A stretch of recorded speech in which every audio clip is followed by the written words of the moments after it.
So in this video, I am going to show you one of the fastest ways to increase your close rate in 2025, and it all comes down to mastering your pitch. Now, if you're wondering why you should listen to me, my name is Jack Roberts. I closed over $3 million in deals for Charlie Morgan in under 2 years as his top closer. I've also helped over 750 business owners to generate tens of millions of dollars in revenue as a sales coach. So I am telling you now, if you have been struggling with a low close rate on your sales calls or feeling like prospects just aren't buying into what you're selling, this proven pitching system is going to dramatically increase your close rate. So without further ado, long story short, let's get into it. So today we're going to cover my 3-step pillar mastery system, which includes building the perfect pitch foundation, delivering outcome-focused presentations, and handling objections within your pitch. So in terms of building the perfect pitch foundations, the key thing that you have got to focus on is focusing on structuring your pitch around the prospect's current state and their desired outcomes instead of just your features and your services. And I can't begin to explain to you how important this is, because most salespeople fail because they pitch what they do instead of what the prospect actually gets. In fact, 90% of the time when I analyze a failed sales call, it's because the closer has spent too long in the pitch just talking about their process, talking about their experience, talking about their methods, when the truth is your prospects do not care. They don't care about your 12-step process or your years of experience. They care about one thing, which is getting them from where they are right now to where they want to be. And the moment that you start talking about features instead of outcomes, trust me, you are going to lose them mentally, you are going to lose them emotionally, because they'll start thinking about your product in terms of price instead of value.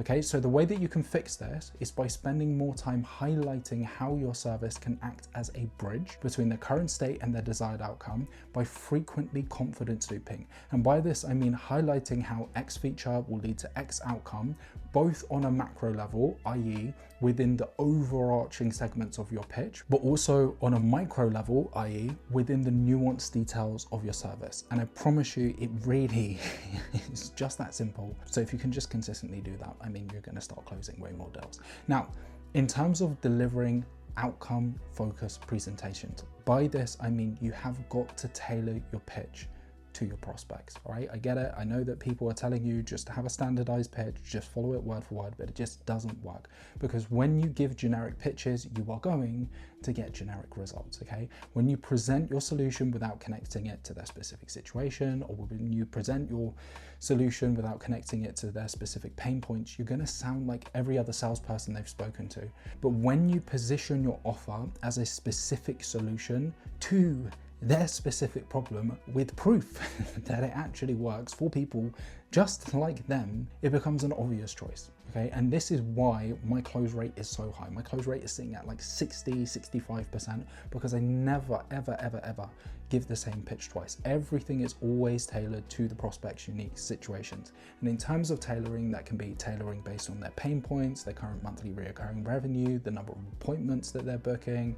It could be based on their desired outcomes. It could be based on what time limitations they have. It could be based on the country that they're based in. The list goes on and on. You have got to leverage all of this additional information that you've been collecting during the line of questioning in the pitch, because it's going to give the prospect a sense of that personal touch, right? And authenticity is so important in sales. If people feel like they don't trust you, they're not really going to buy from you. So again, make sure that you tailor your pitch. And the last point is pre-handling objections within your pitch, okay? At a bare minimum, at an absolute bare minimum, you need to structure your pitch, your standardized pitch, I should say, in a way that addresses the top 3 objections that you know your prospects consistently bring up on the calls. And the reason that you're doing this is so that you can soften them up, or ideally even completely obliterate them before you head into the objection handling phase. Now, again, the reality of the situation is if your close rate is below 20% or whatever, I'm guessing it's because you are waiting until the objections come up in the objection handling phase. But if you want to be exceptional, if you want to make 100K per month, if you want to be closing at 50%, you cannot be in a defensive position. It makes you look unprepared. It makes closing a lot harder than it needs to be.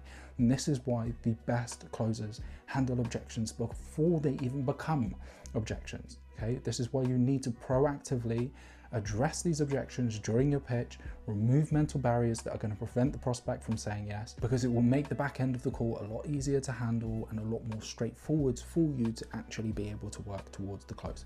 So now you're probably asking me, well, Jack, how do I go about doing this? Again, it's pretty straightforward. Just pay attention to what your prospects are telling you on the calls consistently, and then start structuring your pitch, start writing out your pitch in a way that handles those specific objections before they even come up.